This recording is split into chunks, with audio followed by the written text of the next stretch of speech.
I'm going to talk a little bit about what you see in the mural. Devin's going to talk about process.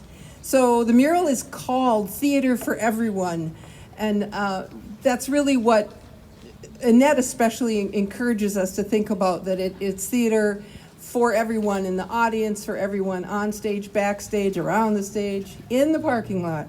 I was so honored to be invited to be part of this project. I've been painting sets for community theater since I was about 11, and you can figure out how long that's been.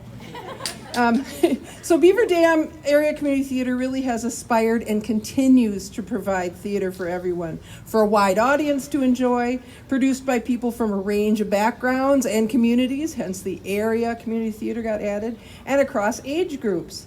We have some 3-generation sets right here, I think, that have been or are still involved. When you go in and can look at the mural, or you can see it from out here, you can read from right to left because it starts in the small end and has to build toward the bigger vision. So it includes, as far as content, what kind of images to include on it. It was hard to choose what images to include. We actually owe a lot to Laura and Devin for that. Devin will explain more, but it includes building sets, painting, shining lights, amplifying the sound, sewing the costumes, fixing hair and makeup. We couldn't be without our Aquanet. Directing, selling tickets, acting, singing, dancing, playing music in the orchestra.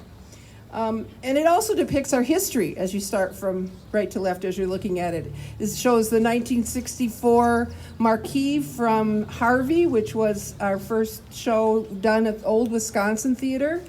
And the next building represents about 35 years that we spent producing shows in our own theater on Spring Street. And finally, on the far end and in front of you, our new and future home. So we hope that this mural inspires you to reminisce and reflect and rejoice in Beaver Dam Area Community Theater. We wouldn't be an area community theater without all you, so thank you. All right, so as Ronnie talked about the subject matter, how we brought this thing to life, the concept and composition started while the building was still under construction. And one of the main things we needed to get in place was the handrail. That was kind of key to getting measurements. How big is this thing going to be?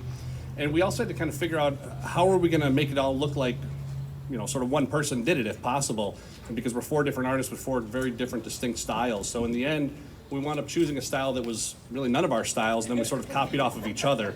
So it's really kind of what happened. So it's a very blocky transitions for the shading and stuff that are in there. And so that's the style we chose to work with to achieve some sort of cohesive look.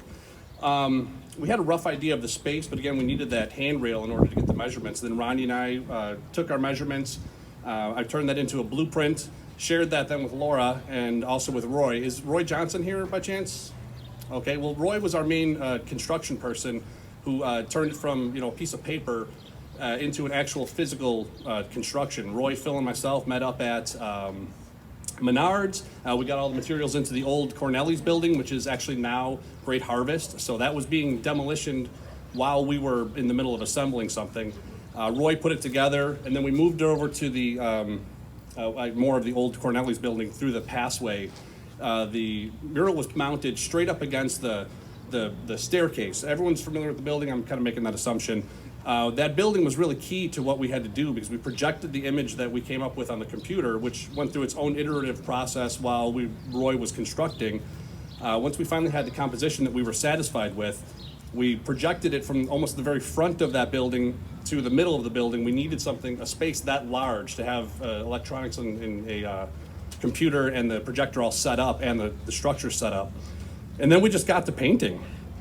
And during that process, several of us were involved in other projects that took place here, like Annie. For Laura and myself, I was involved in Laramie Project. So other productions were going on while this production was happening kind of behind the scenes.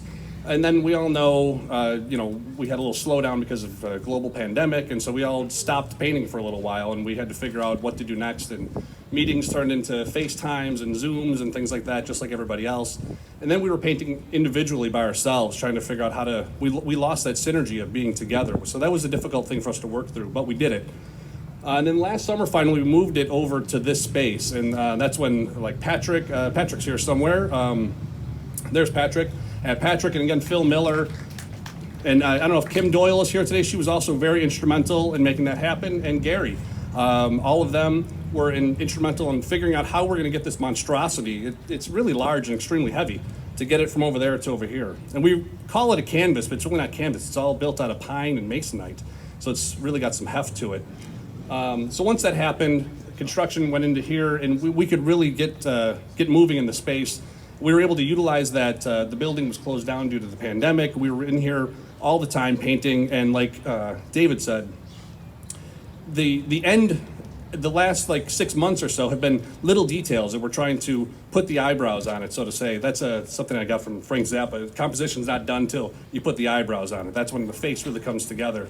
So we had to do that, and that type of painting is like a little bit at a time. It might take you 2 hours, and it doesn't look like you did a lot, but we know we did a lot.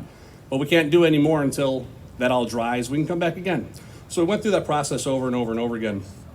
And then finally, another big thing that took place while we were working on this was the musical chairs project, which all of us contributed to that project as well. So sort of took a pause on this painting, worked on another painting. Yes, it was a fun project. And so,